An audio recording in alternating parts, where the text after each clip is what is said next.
Hey everybody, I'm Chris Callahan with UVM Extension, Agricultural Engineering. Andy Chamberlin, who works with me, is going to also be speaking a little bit later. It's great to be with you all, and thanks Heather and Mary for including us in this and making this a multi-state effort. This is a great topic, one I spend a lot of time on, and always enjoy talking about. Poor Andy can tell you, he's somebody who gets locked in a car with me for 6-hour trips, and he knows I can talk about humidity for that at least that long. I won't do that tonight. So we are going to cover the following. I want to talk a little bit about humidity and condensation. This is going to be a little bit of middle school or maybe high school science review. So I know many of you have been just dying to get back into high school science. So we're going to go there just for a little bit because it's actually pretty important to where we go in terms of fixes. I'm going to talk a little bit about maintaining high humidity safely, and also for anybody who's, for example, storing alliums, onions, garlic through the winter. We can also talk about maintaining low humidity if that's of interest to you. I'm going to talk a little bit about troubleshooting condensation for all the reasons that Mary pointed out and others. And then Andy's going to talk about some of the work we've been doing looking at best practices for building coolers. So construction techniques and materials, particularly with an eye towards the expectation that in these coolers, we often want high humidity. And as a result, we can expect condensation. And because of all that, we know we need to clean them and sanitize them. So thinking about some of the best practices, again, that we've been able to compile and frankly learned through lots of grower construction projects being part of that. And I should say just real quick, we work closely, Andy and I and Hans Estrin, we work closely on a number of different construction projects around coolers and post-harvest wash pack areas. If you have questions after this session, please just reach out. I'll give the contact information at the end of the presentation. We'll have some time for Q&A. Okay, what is humidity? If anybody feels like exercising their fingers and wants to type some thoughts in the chat box about how you describe humidity, have at it. Go for it. I'd love to hear what you think. The simplest way I think about it is it's the water vapor that's in the air. Right, so around us right now, it's fairly humid today. And what that means is the air is carrying a fairly high amount of water vapor. And the air almost always does that unless it's really, really cold or you're somewhere outside the atmosphere of Earth. And so or unless you've dehumidified, right? So the thing we're dealing with here is that water vapor. We're used to thinking about water vapor being what happens when we boil water. So usually that's above 212 degrees Fahrenheit, right? That's the boiling point of water. But it's not 212 degrees Fahrenheit around me right now, but there's water vapor there. And it's kind of this finicky thing because it's happy where it is until it comes up against a cool surface. And then we have problems, at least in terms of condensation. So humidity, we measure it and we carry it around with us in terms of this term relative humidity.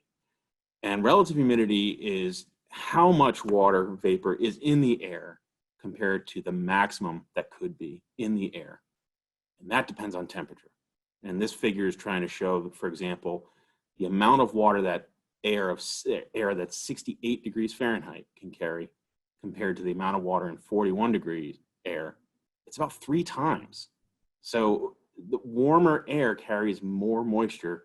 Thank goodness, because that's what makes weather systems happen. And that's what allows us to get rain when we do get it. So we depend on this. This is critical to life, but it's something we need to be able to manage in storage and in other places. I see a chat, hang on. But I can't see it. So I'm gonna keep going. Here's the key thing. Humidity is vapor, water vapor in air. Humidity is not liquid water. So if we tend to think about, oh, I need high humidity, I'm going to spray things down with water, we need to break that habit. That's not goodness, generally speaking. There are times when, yes, you can rehydrate things. You want to pay attention to the quality of that water. But we're talking about humidity, which is water vapor in air. We don't see liquid water around us, it's vapor. And that's how we want it to stay. How do we measure it? My caution here is most people will tend to go to like a weather station or home relative humidity sensor. Be really careful there. In coolers, it's low temperature and high humidity. And those sensors are really optimized for room temperature, relatively mid-range humidity. They're not going to do a great job in a cooler. They're going to be inaccurate and they're going to fail. And it's only a matter of time. So what's the option? My gold standard is a sling psychrometer. That's right, a sling psychrometer. It's the thing that's up in the upper right-hand corner here. This is one brand in particular, and it's called a sling psychrometer because you spin it in the air. Don't spin it in the air in your cooler. That's from personal experience. They're glass thermometers, so we don't want to break any glass in the cooler. What I'd recommend is if you go to use one of these, use it next to a fan. Let the fan push the air over the sling psychrometer instead of slinging it. The way these things work is they measure two temperatures. I don't want to get into a whole bunch of detail here, but there's wet bulb and dry bulb temperatures. The wet bulb is the lower temperature that happens when you evaporate moisture off of a moistened wick at the bottom of one of the thermometers.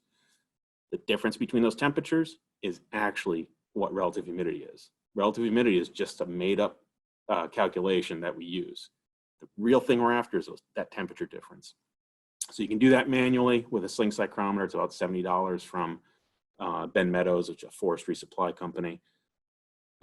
We've also, one of the reasons I got tired of doing sling psychrometer readings in coolers. I did that for a number of years on a project when I was looking at using cheap electronic sensors that weren't working.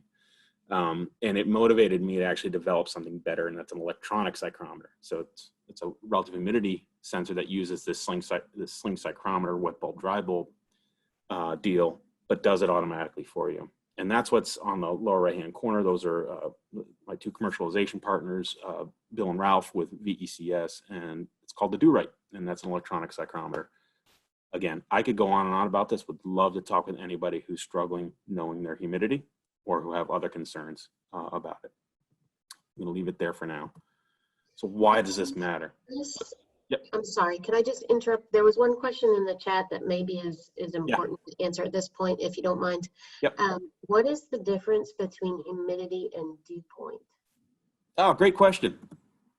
It'll only take about half an hour. No, I'm kidding. So humidity, relative humidity in particular, is, again, it's the amount of water vapor that's in the air compared to the maximum that could be carried by that air at that temperature.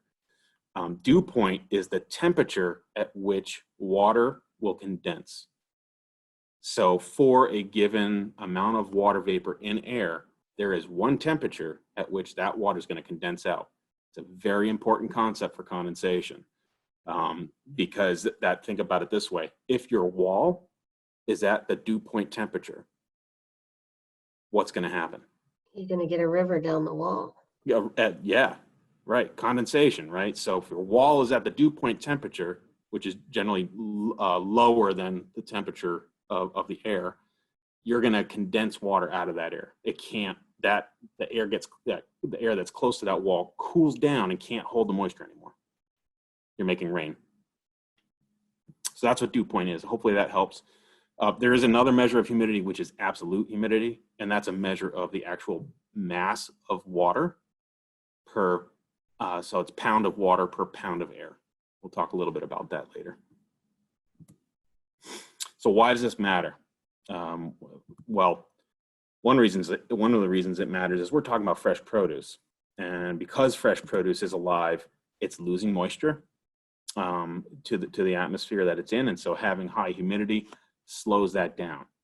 So the higher the humidity, the slower the rate that moisture will leave the surface of the produce. Produce can get sick, and sometimes it gets sick because of overly high humidity or overly low humidity, or for other reasons. And this is one thing I want to bring up. We talked, Mary did a wonderful job covering human pathogen concerns, particularly about Listeria monocytogenes. There are other pathogens that love liquid water that have more to do with produce quality than produce safety. And so all of the same motivations that Mary talked about in terms of produce safety, I would say are equally important relative to produce quality. So think about your coolers with an IPM headset on, mindset. You know, what can we do to manage the other pathogens, the plant pathogens that are in there? Fresh produce also breathes. So it is, it's a living thing. There's respiratory metabolism. The cells are continuing to function. And when the cells continue to function, they're giving up they're giving up oxygen and carbon dioxide and water vapor. Water vapor is being produced by the produce. And so that water vapor has to go somewhere. And so we're adding it to the air. So produce becomes a source of humidity in a cooler. So why does condensation happen? We talked about it a little bit because somebody was clever enough to ask me about dew point temperature. Why does condensation happen? We have certain relatively warm, relatively humid air. So this air has a certain amount, has some moisture in it, and it comes into contact with a cold surface. And that, or cold air, right, in the case of weather systems.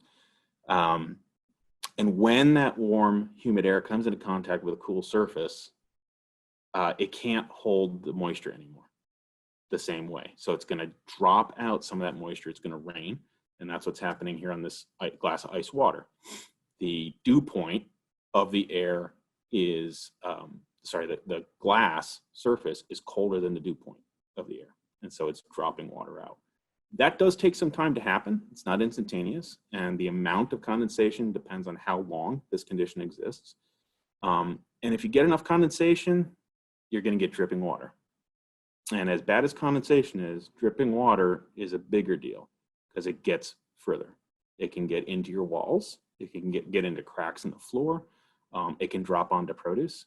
And whether or not you have Listeria monocytogenes, dripping water on produce in storage is not going to lead to good things. So, you know, lots of molds and mildews will love that environment. So it's about it's a quality issue as much as a produce safety issue. The graph on the right is just to give you a sense of how the top line is 100% relative humidity. And the axis is temperature. And this is just giving you a sense of how relative humidity really is relative. It's relative to temperature, right? And so at a higher temperature, you have more range of water that can be held in the air. The lower temperature you go, as you go lower in temperature, it becomes a much trickier thing to keep moisture in that air. And that's the challenge in coolers. You're really walking a fine line. There's not a big difference between happy humidity and condensation. So it's a trick. So what's the problem with condensation? Mary did a great job telling us about you know, why it's a concern for Listeria monocytogenes.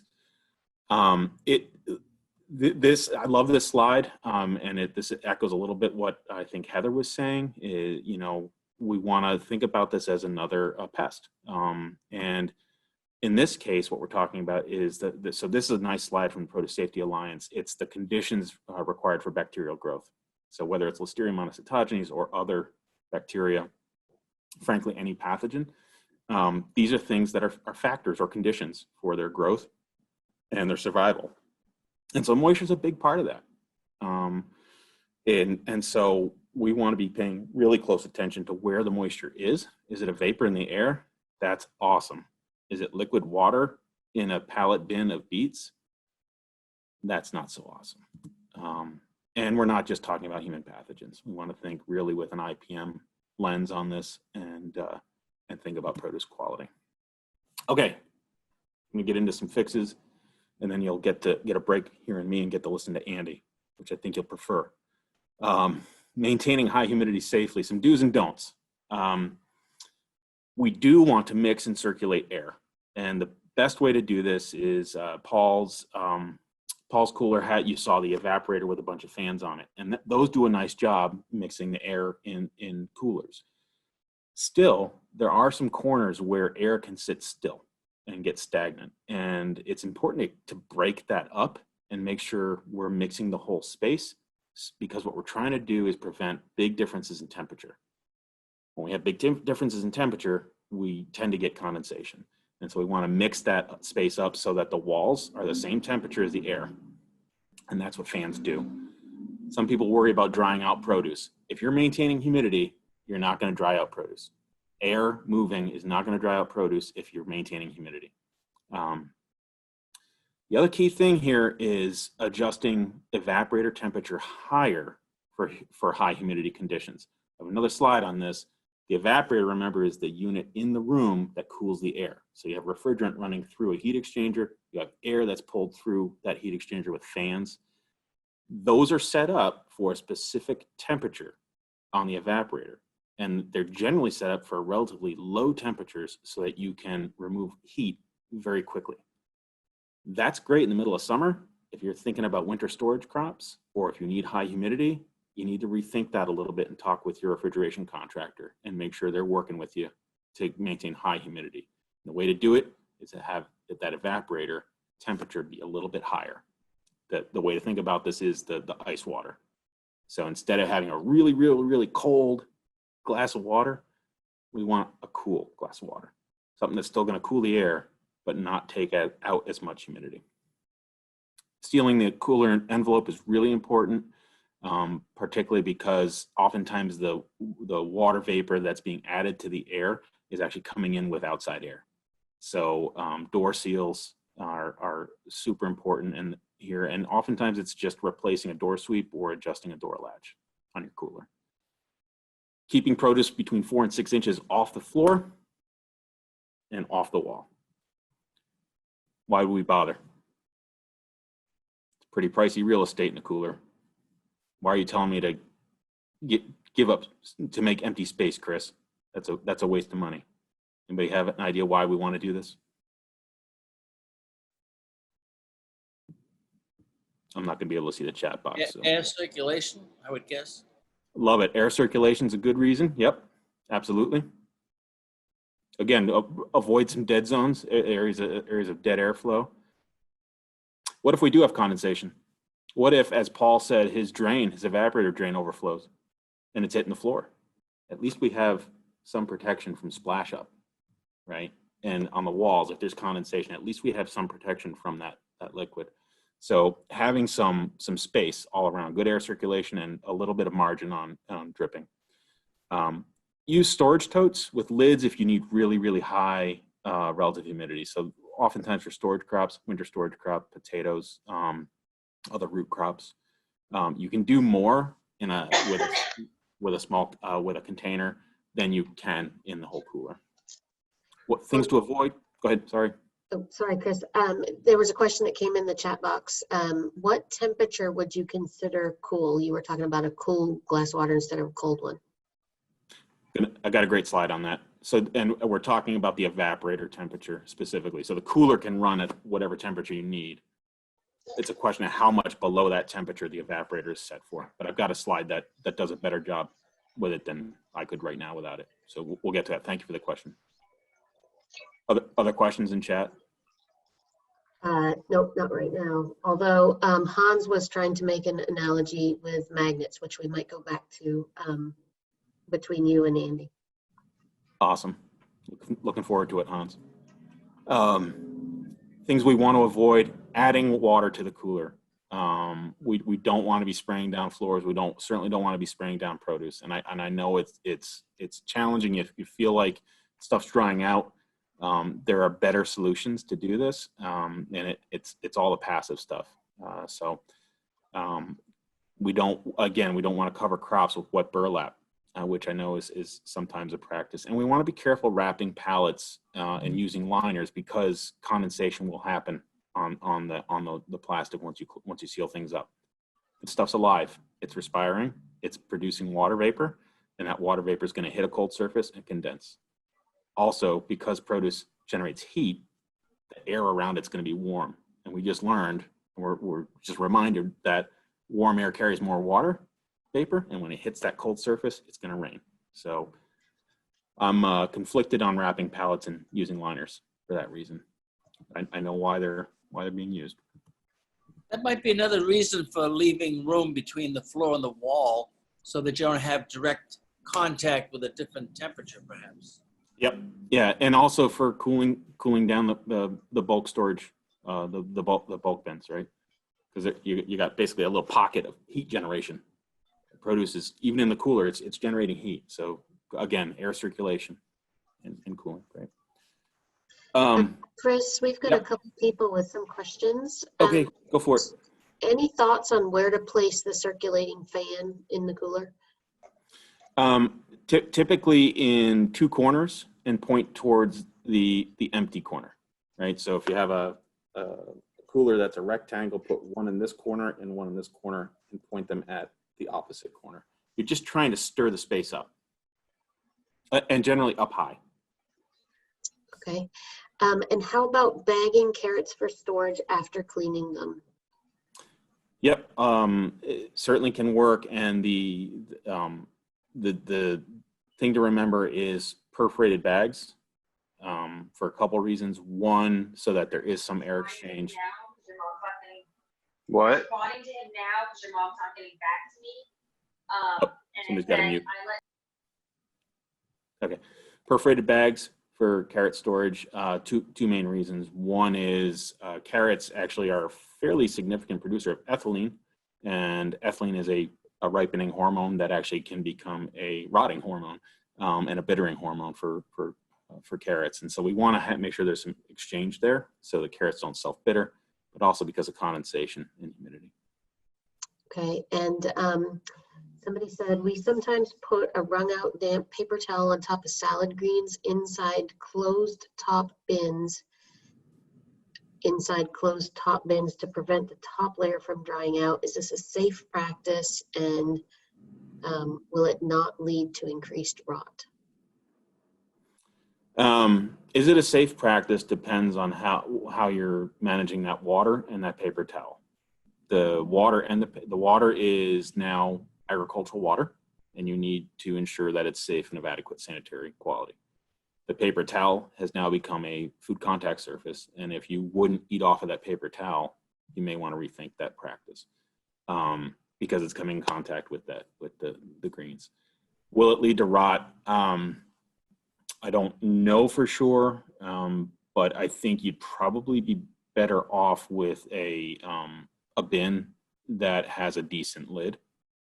Because it should maintain significantly high humidity in there and protect that top layer from drying.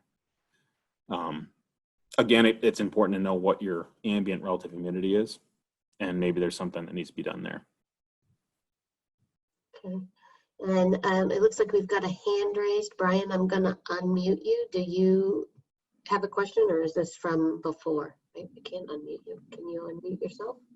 The question again was just, my question again is still just about whether or not there's a benefit to making sure that the cooler gets dried out. Yes. We're new to this.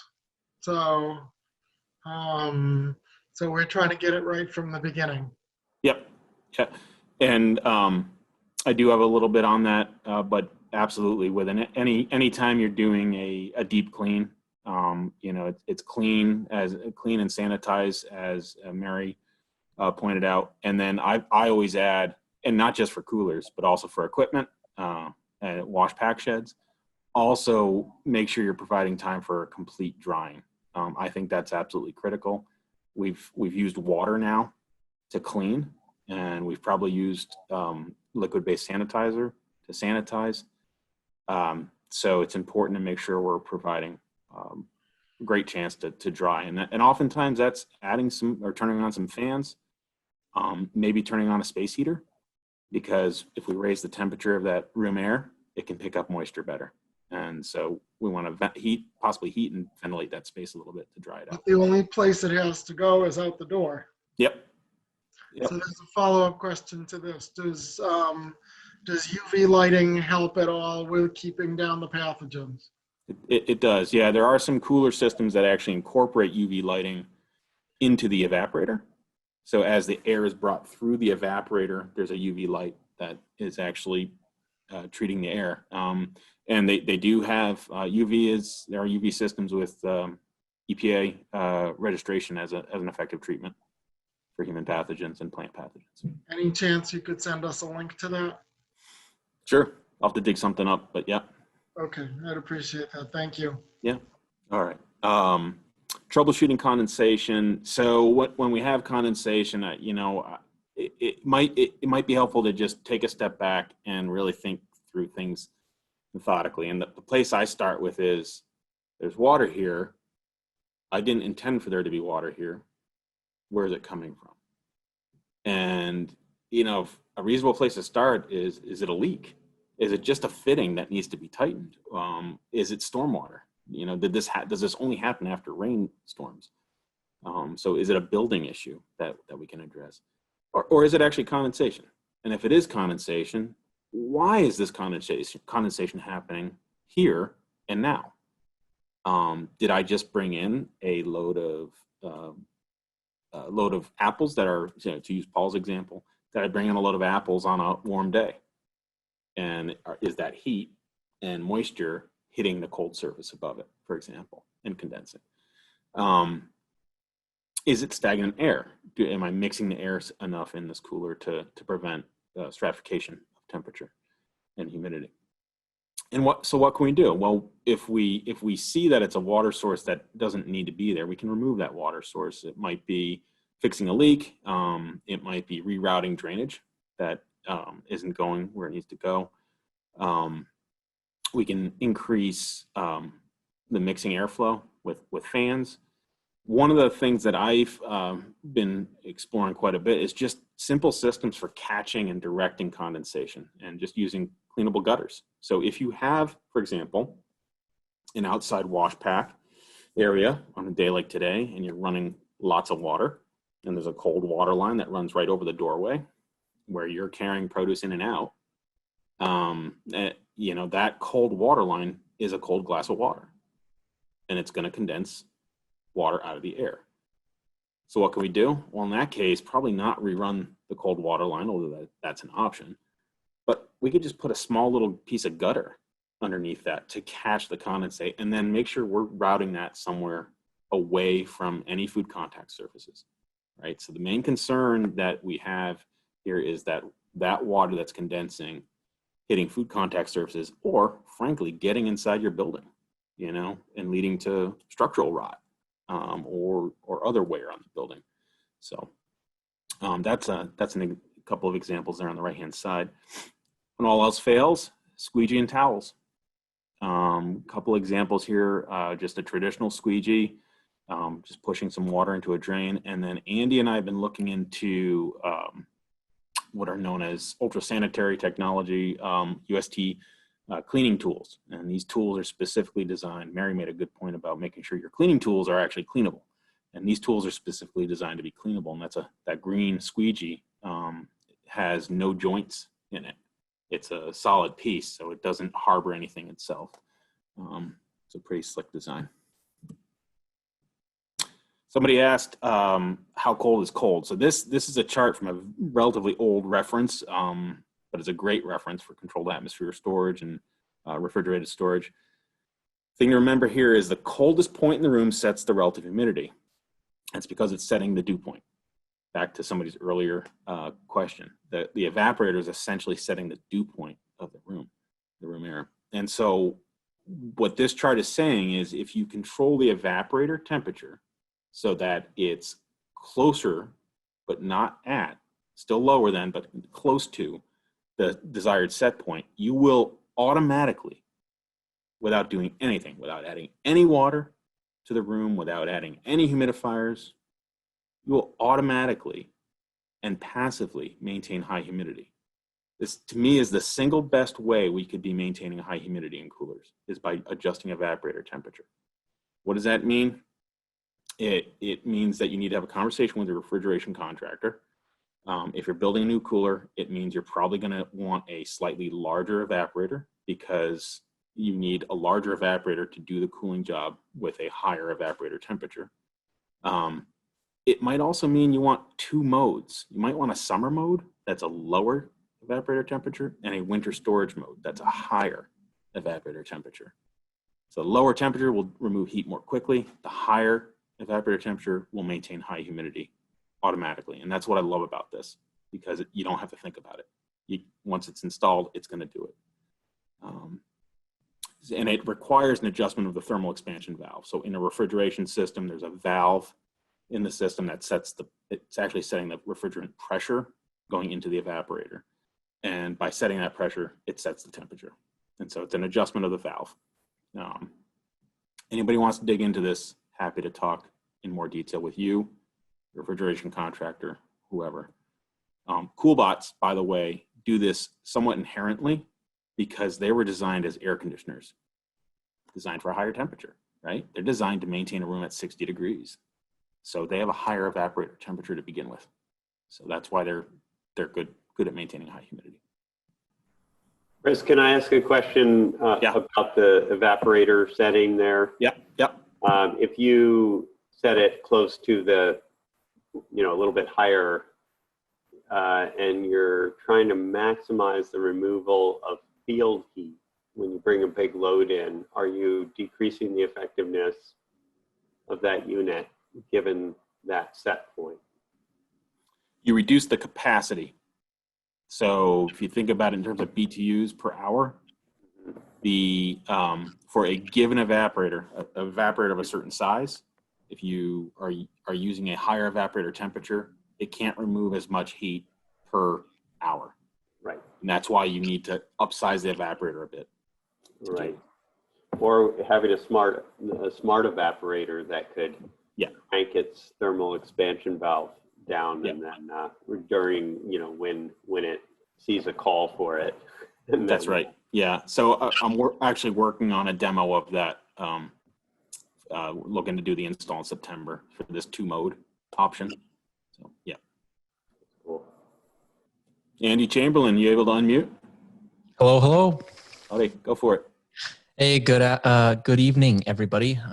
Hope you're having a good day. I'm Andy Chamberlin. I work closely with Chris Callahan and spend most of my time doing education and research in the pack shed about pack sheds, and coolers are included in that. So here I'll share some resources that are linked below if you didn't catch that already, to other fact sheets and information we have available. So I just want to touch base here on drains and floors. So you can see this picture is from inside of a pack shed, not a cooler specifically, but it shares the same floor actually. And you can see here that it's a concrete floor, which is like the best of the best. It's smooth, it's cleanable.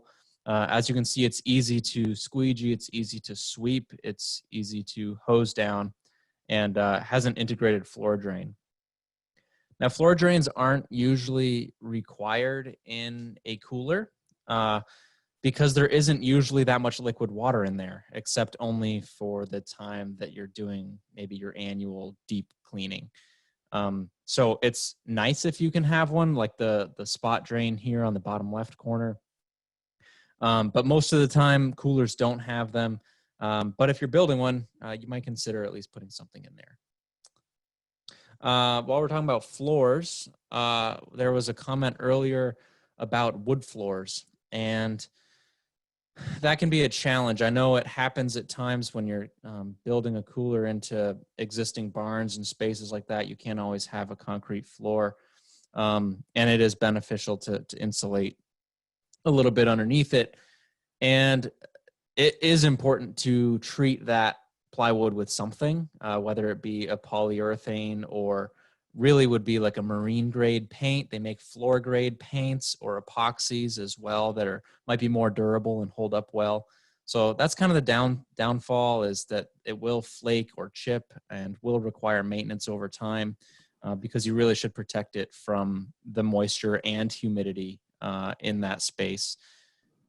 Thanks for remembering to talk about that. The other thing, there was the point about people have heard that wood cutting boards have antimicrobial benefit.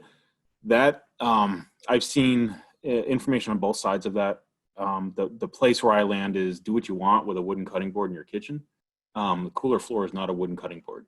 it doesn't get the same benefit of frequent drying and cleaning. So I do not tend to think about cooler floors, wooden cooler floors or walls as having antimicrobial properties. It's also pretty specific to wood species, based on the studies I've looked at, and we're not using any of those nice wood species in plywood. There was a question that just came into the chat box on the same topic. We have a repurposed refrigerated 20-foot shipping container as our cooler. The floor has tracks that are about 1 inch deep. Best way to clean without busting any biofilm? You want to bust those biofilms. If you're cleaning, clean. So, you know, empty the thing out and go for it. That, you know, that you want to prevent the buildup, accumulation, and sustained existence of biofilms. So that's my take on that. And in terms of how to do that, a good stiff bristled nylon brush or a larger size bottle brush would probably do well. Take it easy with pressure washing, because where does the power wash go? All Right. over. Sorry, Chris, I couldn't find my little mic again. Yeah, I'm so glad that question came up, because that is not what I intended to say. That, oh no, if you don't want to break the biofilm breaks and then it contaminates stuff. The goal is not to have a biofilm there. The goal is just to keep things dry, keep things cleaned and sanitized and scrubbed in order to not have the biofilm. It's not to have the biofilm not break. So thank you for asking that great question. So while we're talking about floors and water, one way to avoid that source of water is with your evaporator drain. So lots of moisture can collect on the floors of coolers, and you want to make sure that your evaporator itself is draining into a dedicated space. I mean, if you don't have the ability to drain it out via plumbing, even down into a bucket so it's collected is a great idea. A lot of commercial units like this have a drain fitting on the bottom, so it's not that hard to connect something up. I've seen some CoolBots, even the large units have a hose fitting on the back to do just the same thing. Otherwise, you get dripping like this bottom right corner. And you want to make sure that the CoolBot is installed tilted back a little bit so it does drain out and away, not down into your cooler.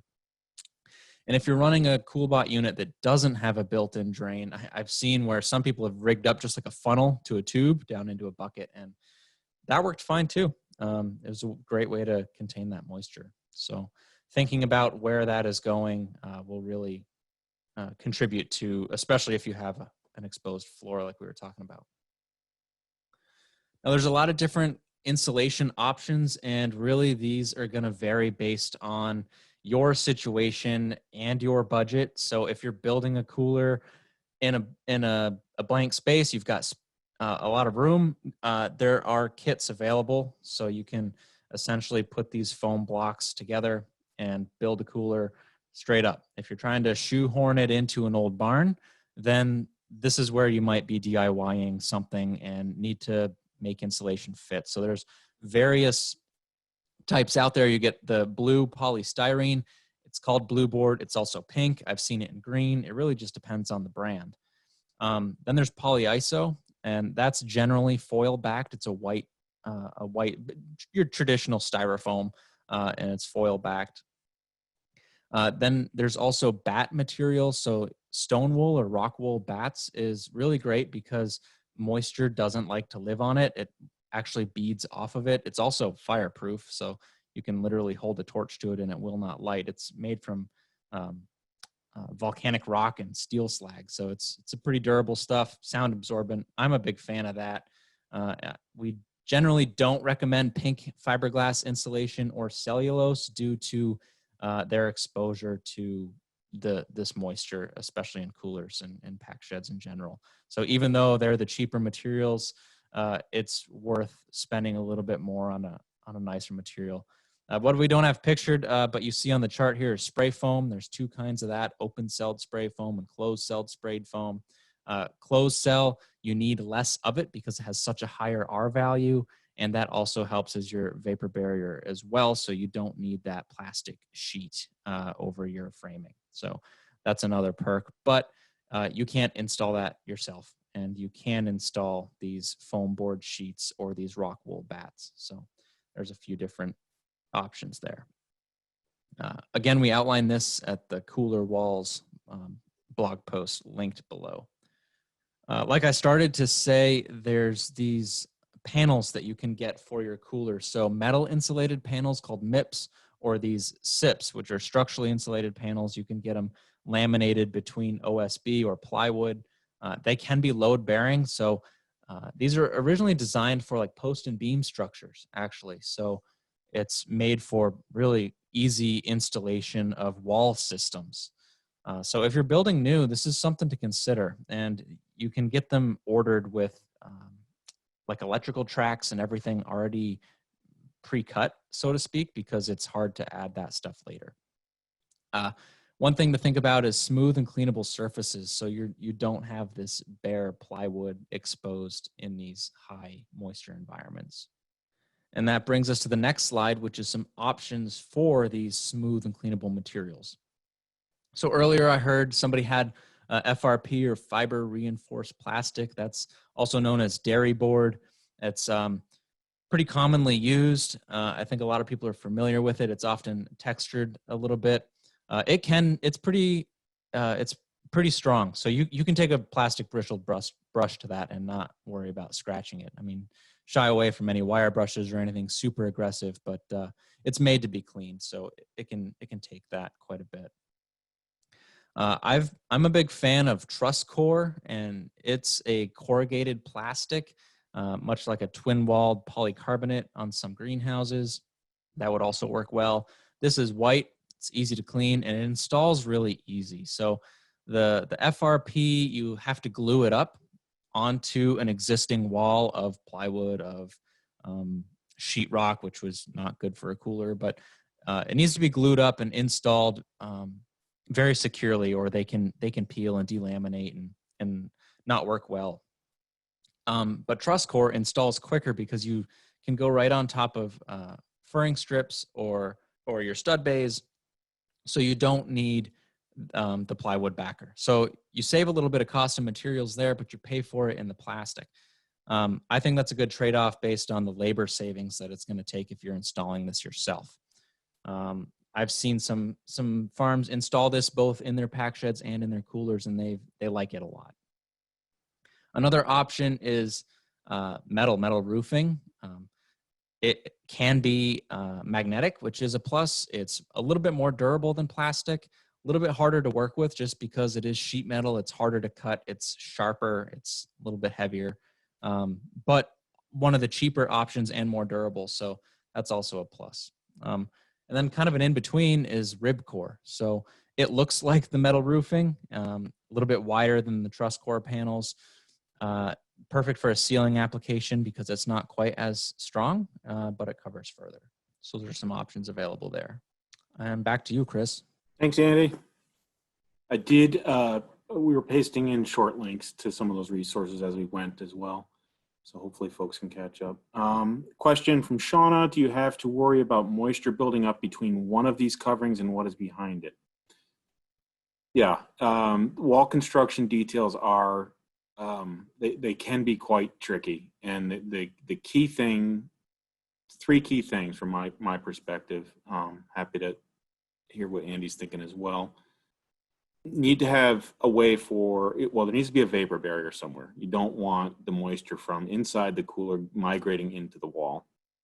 And if you think about most prefab coolers, there's moisture barriers on both sides, right? And so both inside and outside. So having a moisture barrier, typically it's behind that finished surface. So the moisture is being blocked from getting into wood framing, for example.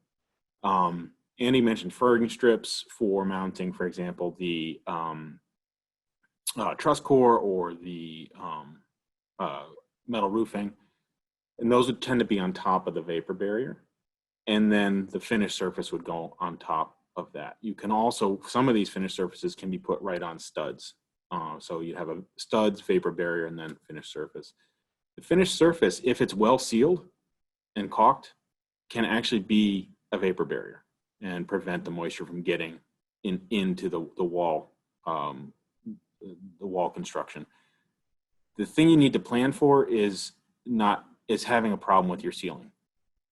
Even with the best of intentions, you're not going to seal every space. So typically, wall constructions are designed so that they can be ventilated to some degree, just natural ventilation. So, short answer, Shauna, yes, you want to plan for moisture getting behind your finished surface, and that's typically what a vapor barrier does behind it. Just to wrap up, some of the key points that I would like to leave everybody with is really shy away from adding water into coolers. There are better ways to do this, and we're here to help you find those solutions. Some of those better ways are passive relative humidity control by using evaporator temperature, knowing your relative humidity. And so if you're not currently measuring relative humidity, I'd encourage you to get a sling psychrometer. If humidity is important in your life, get a sling psychrometer. And you'll be surprised, I think, how high humidity generally is in coolers. So you really shouldn't necessarily have to add water. Providing air circulation with some small fans, and the easy check on this is go to the corners of your cooler and see if you feel air moving. That's the simple check. There's nothing too fancy about it. We just want to make sure we're mixing up the space. Pay attention to sealing the envelope. So checking the door sweep and the bottom of the sweep on the bottom of the door, checking to make sure the door latches tightly. And building the cooler, assuming that you're going to have some condensation. A lot of things that Andy just talked about. It's basically building a space that is going to have some liquid water in it at some point or need to be cleaned. And then finally, annually, we want to be doing a deep clean, at least annually. And I think if you can do it more frequently, maybe change of season or major changes of season, that'd be fantastic. Clean, sanitize, and don't forget to dry. Those are my thoughts on that. Best way to keep in touch with us? Can I ask just a question? I had to absent myself to close the stand down. Yeah. Did anybody talk about, we had water one year in a cooler, and we have a cool bot, and I discovered it was because algae had built up in the air conditioner, so that I had to unplug the hole. Does anybody add like a couple of drops of bleach or anything like that? Is that effective, in stopping that problem? So you had the air conditioner drain block up? Yeah, and so it came into the cooler then, and I actually had to get a squeegee until I figured out what the heck the problem was. Yeah, Paul referred to that earlier when talking about his evaporator drains and making sure. I mean, I think it's putting it on a list so that it gets looked at least once a year and cleaned. There are cleaners out there specifically for refrigeration heat exchangers. Okay. I've heard mixed experiences with those. They're supposedly you spray them on, you let them sit for 5 minutes, and you hose them down. I've heard mixed stories on that. I think probably back to one of Mary's key points, it's elbow grease. Yeah. And planning. Yeah. Pipe cleaners or gun cleaners, like those kinds of scrubbers that could get into small holes. Bleach is not gonna work that well because it's not gonna penetrate where it needs to. It's been bottle brushes. Yeah. decades since I've seen a pipe cleaner. They still make those? Yeah. Actually, Andy and I have been uncovering all sorts of cool new bottle brushes too. Okay. We'll have a post up soon showing some of those things. But yeah, there's some great new cleaning brushes. Well, thank you. Thank you, Steve. Yeah. I was going to just say one more thing to answer the question about does drying kill Listeria? And I'm going to have to watch this whole presentation again because I spent some time looking for information on this. And it looks like generally it doesn't kill it, but having a dry place is where you're going to minimize the risk of Listeria being there or being active, right? So if it's wet, it's going to be like, yay, this is where I live. It's wet, it's cold. Keeping things as dry as possible is going to reduce the risk of Listeria growing it's not going to grow in a dry environment, but it might not die. So like everything else, you want to minimize risk. You can't like totally eradicate it probably, but you can minimize the risk that it's going to flourish and contaminate your space and your food. Is that helpful?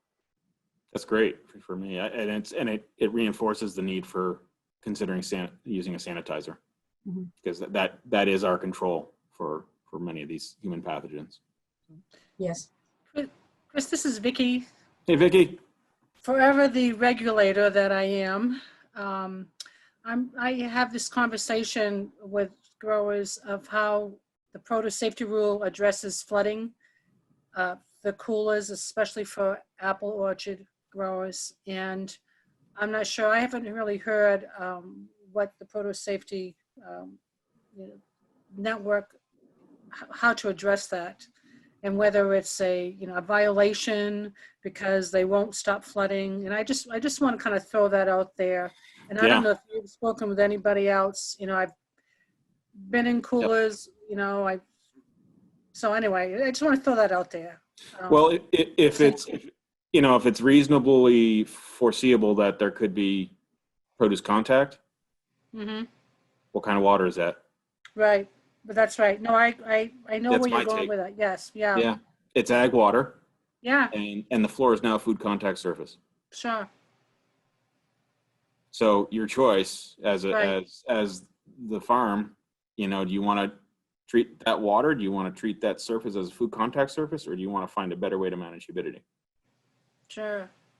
Have you heard from any other parts of the country how they're addressing that also? Ignoring. Yeah. Yeah, Okay, it's a concern. It's a Right. concern because it is a very common practice, flooded floor storage. Sure.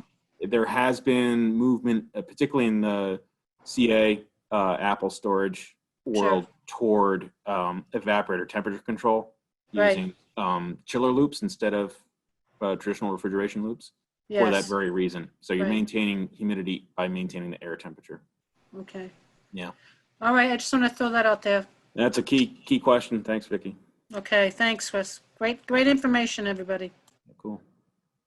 I just want to really thank all four of our speakers, Paul, Mary, Chris, and Andy. This has been really great. We planned this to go until 7, hoping that there'd be time for discussion afterwards. So at this point, I guess I would just encourage anybody who has questions to unmute themselves or throw the question in the chat box. This is our opportunity to pick some brains. There's quite a lot of brain power on this call. So let it rip, I guess.